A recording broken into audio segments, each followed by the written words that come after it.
Hi hello నేను మీ అనుష. మేమైతే తిరుపతికి మా ఫ్యామిలీ మెంబర్స్తో స్టార్ట్ అయిపోయాం.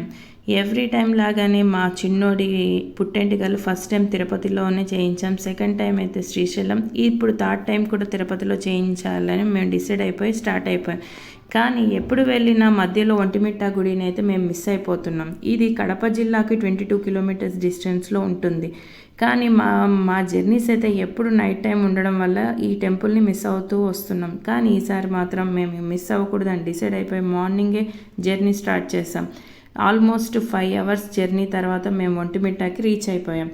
ఈ గుడి గురించి చెప్పాలంటే ఇది 11వ శతాబ్దంలో చోళరాజుల కాలంలో రాజులు నిర్మించారని చెప్తూ వస్తారు. ఇక్కడ ఈ గుడిని 2 రకాలుగా చెప్తారు స్టోరీ గురించి. ఇది ఏకశిలా నగరం అని, ఒంటిమిట్ట అని కూడా అంటారు.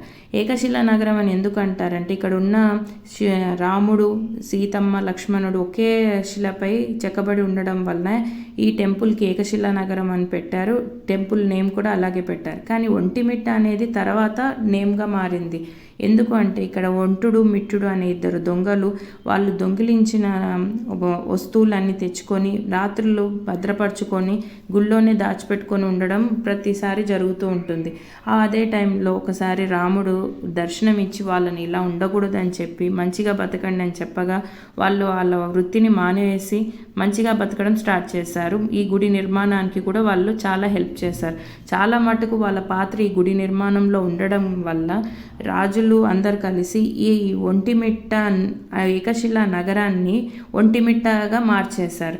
కాబట్టి అందుకనే ఈ ఒంటిమిట్ట అనే పేరు అనేది వచ్చింది. ఇంకా ఈ గుడి గురించి చెప్పాలి అంటే చాలా పూర్వం కాలంలో అంటే రాముడు సీతమ్మ పెళ్ళి జరిగిన తర్వాత ఒక భృకండు మహర్షి మరియు శృంగి మహర్షి ఇద్దరు యాగం చేస్తూ వాళ్ళకు డిస్టర్బ్ అవ్వడం వల్ల అప్పుడు రాముడిని కోరగా ఆ యజ్ఞానికి మీరే ఉండాలి, కాపాడాలి, మాకు అడ్డుగా ఉండాలని యాగం సవ్యంగా జరగాలని చెప్పగా అప్పుడు సీతమ్మ తల్లి, రాముడు, లక్ష్మణుడు ముగ్గురు వచ్చి ఇక్కడ యాగాన్ని పూర్తి చేసేంత వరకు ఉండారంట.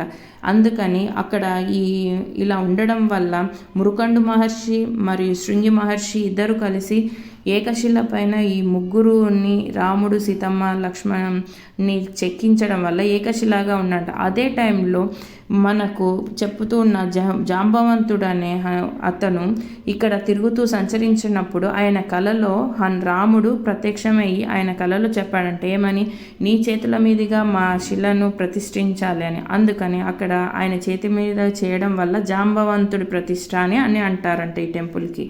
కానీ ఇంకా చెప్పాలి అంటే ఇక్కడ హిమం భీమ్ అనే రాజు ఒక ముస్లిం అతను ఇక్కడ ఒక రోజు పాలన జరుగుతున్నప్పుడు పరిపాలనలో ఒకసారి ఈ టెంపుల్కి వచ్చారంట. ఆయన వచ్చి ఇక్కడున్న భక్తులను ఒక క్వశ్చన్ వేశాడంట. ఏమని, మీ దేవుడు అంత శక్తివంతుడైతే నేను పిలిస్తే పలుకుతాడా అని. అప్పుడు భక్తులు అన్నారంట, నువ్వు మనస్ఫూర్తిగా దేవుణ్ణి పిలిస్తే, నీ మంచి మనసుతో పిలిస్తే దేవుడు ప్రత్యక్షంగా పలుకుతాడు అని చెప్పారంట. అప్పుడు రామ రామ అని 3 సార్లు పిలవగా 3 సార్లు రాముడు ఓయ్ ఓయ్ అని రిప్లై ఇవ్వడం జరిగిందంట. సో ఇక్కడ అప్పుడు హిమం భీమ్ అనే రాజు కూడా ముస్లిం అతను బాగా నమ్మి రాముడికి ఏదో ఒకటి చేయాలని ఇక్కడికి వచ్చే భక్తుల కోసం బావిని తవ్వించి బావి వాటర్ ఇవ్వడం జరిగిందంట.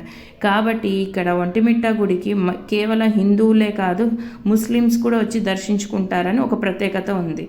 ఇంకా చెప్పాలంటే ఇక్కడ శిల్పకళ అయితే చాలా బాగా చెక్కారు, చాలా బాగా నిర్మాణం జరిగింది. ఈ గుడికి 3 ద్వారాలు ఉంటాయి, 3 దారులు ఉంటాయి, పశ్చిమ, దక్షిణ, ఉత్తర. ఈ 3 ద్వారాల నుంచి గుడికి వచ్చిన ఎక్కడికైనా మన దేవుణ్ణి దర్శించుకొని మన మంచి మనసుతో పూజ చేసుకొని మనం తిరిగి వెళ్ళొచ్చు. మేమైతే వెళ్ళాం, పూజ చేసుకున్నాం. నెక్స్ట్ తిరుపతికి స్టార్ట్ అయిపోయాము.